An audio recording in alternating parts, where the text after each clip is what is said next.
inciting speech is simply because it's codified in the law, and it's also connected with the history of free speech itself.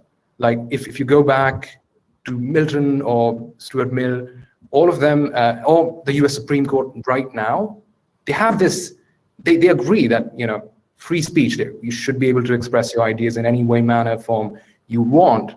But then there's a but.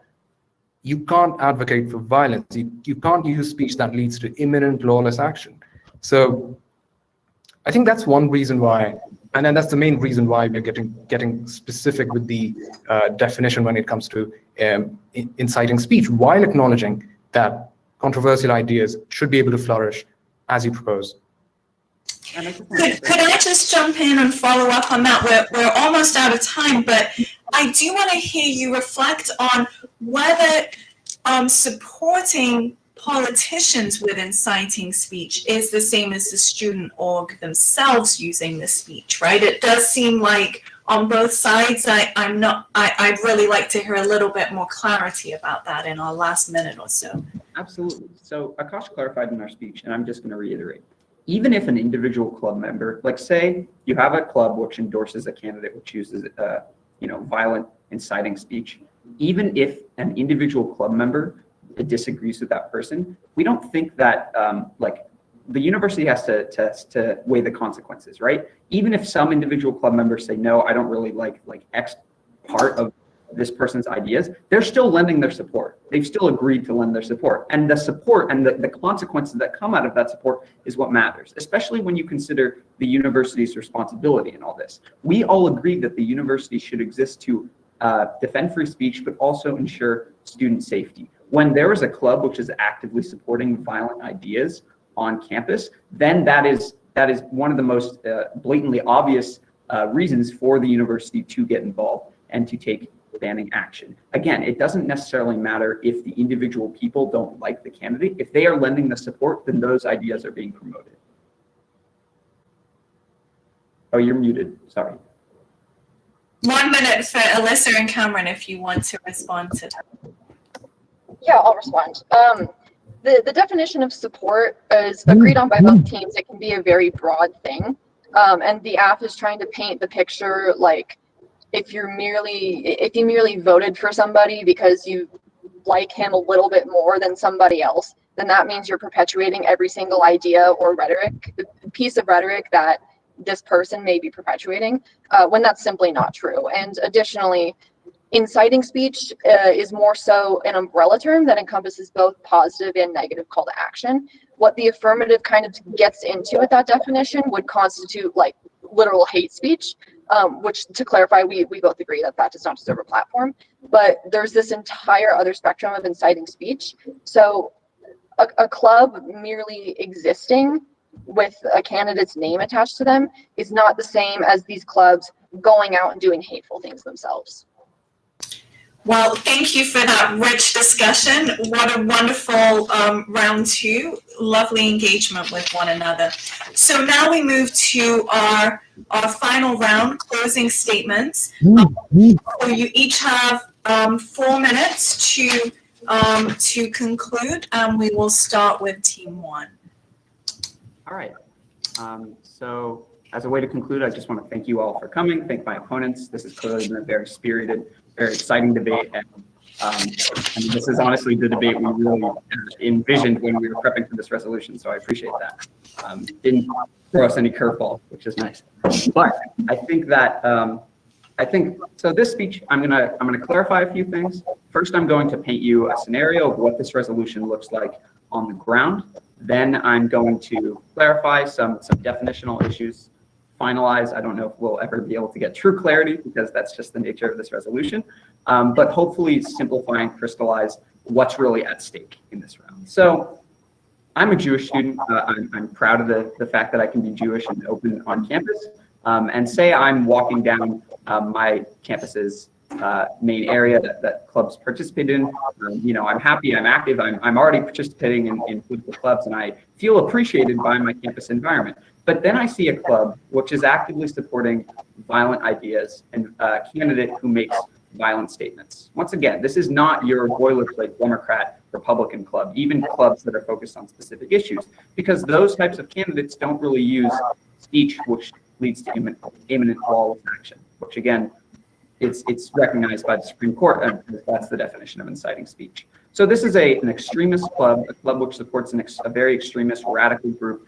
One could even say hate speech that's coming from this club. If I see this, and I see this rhetoric that is directly coming from this candidate, and the club which is supporting this candidate, I'm not going to feel very validated on campus, right? I'm not going to feel like the university, which has, like the negative said, given money to this club, has recognized this club's right to exist. I'm not going to feel like my university really values me, really values my safety, and it's going to impact me in very detrimental, negative ways. The opposition would say that the university's role is to let that club exist basically untarnished. You know, they say that the university can monitor, quote unquote, to ensure that there's no violence, but in monitoring, they're not necessarily doing anything about the rhetoric which impacts me here and now. Right? And we think that's abhorrent. We think that the university already has a responsibility based on the guidelines which it sets in place for itself to ensure that that type of hateful language, that type of hateful speech doesn't exist on campus. In our world, that club is banned. And we think that's ultimately the best option. So let's clarify some major issues. Once again, we've gone back and forth on the definition of inciting. We think you ought to prefer our definition, one, because it's legally recognized, and two, because it would force us, it doesn't really make sense if they're asking us to advocate for banning any political candidate or clubs that support any political candidate which use inciting speech, right? It doesn't really make sense. Under their definition, which inciting means arousing, exciting, provocative speech. That doesn't make sense. What we are talking about exists within a very well-defined limitation of freedom of speech, which is that you cannot use language that that leads to imminent lawless action. Likewise, we think that it's the university's responsibility to ensure that people who support that rhetoric of imminent lawless action are not allowed on campus, and those organizations can't be allowed to flourish. Again, it doesn't necessarily matter if individual club members decide, you know, I don't like this candidate. In supporting that candidate, in promoting them on campus, you are inherently promoting their rhetoric, and we think their rhetoric constitutes a safety threat against students, especially students whose identities are directly targeted in the case of anti-Semitic remarks, Islamophobic remarks. And the opposition would agree that the responsibility of the university is to provide for that safety. So I want you all to ask yourselves, what type of campus environment do you want to live in? Do you want to be able to engage in open, honest discussion while at the same time ensuring your safety? If you want that type of environment, if you want universities to continue promoting that type of responsibility, then I ask that you side with the affirmation. Thank you. Thank you very much. And now we turn to our negative for your closing statements.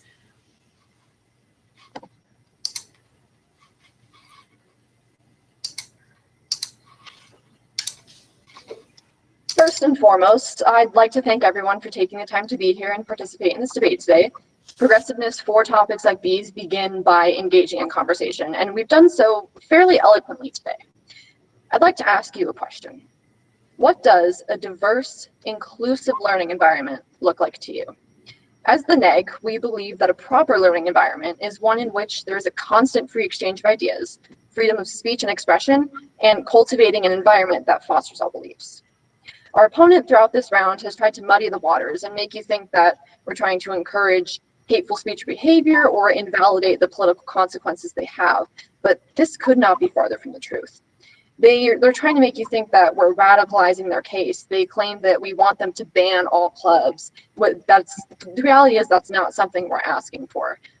From what we've discussed today, there's no debate about the duties of universities to protect their students. There's no debate that the definition of support is a very broad one. The affirmation chose to define inciting speech way too specifically in this debate. They are trying to turn a very gray issue into something very black and white. They agreed to the definition of support to be a broad one and agreed that we should keep the debate broad to an extent, but they only choose to get specific about the word inciting. Inciting speech is broader than that. It is a call to action and can be positive or negative, and despite the fact that the general public mostly hears about it in negative context. The AF has not proved that there is a direct correlation between these clubs existing and actual tangible incidents of hateful rhetoric on campus. Inciting speech and hate speech are also two different things, and this is no debate. But actions like these are the fault of extremists who take candidates' words too seriously, and not the fault of just some club who supports them.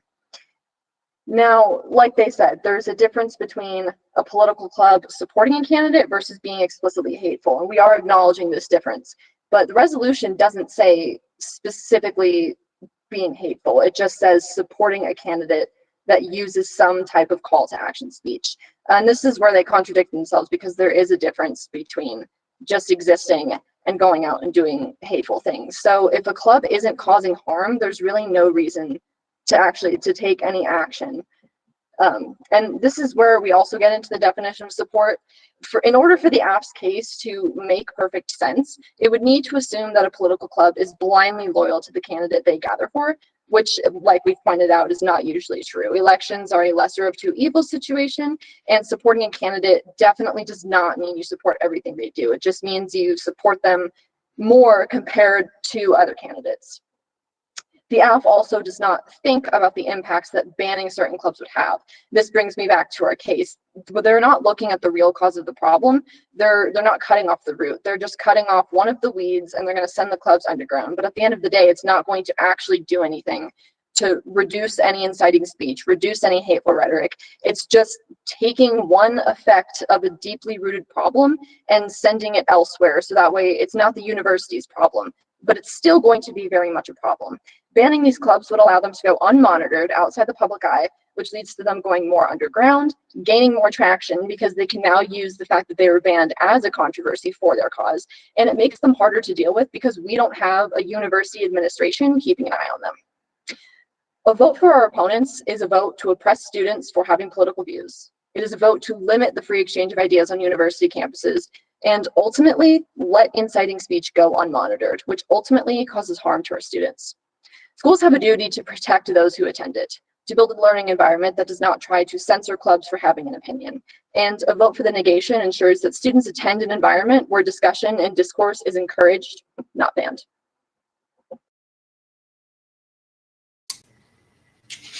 Thank you, everyone. What a wonderful debate. Thank you for being here. Thank you, judges. And obviously you now have the hard work of tallying your scores and posting them as we discussed. And round 2 begins at 10:30. So good luck, competitors, and thank you very much for such a wonderful discussion this morning. Thank you for moderating. Thank you. Thank you so much. Thank you. Thank Have you. a good morning, everyone. Thank you. Bye. Bye-bye.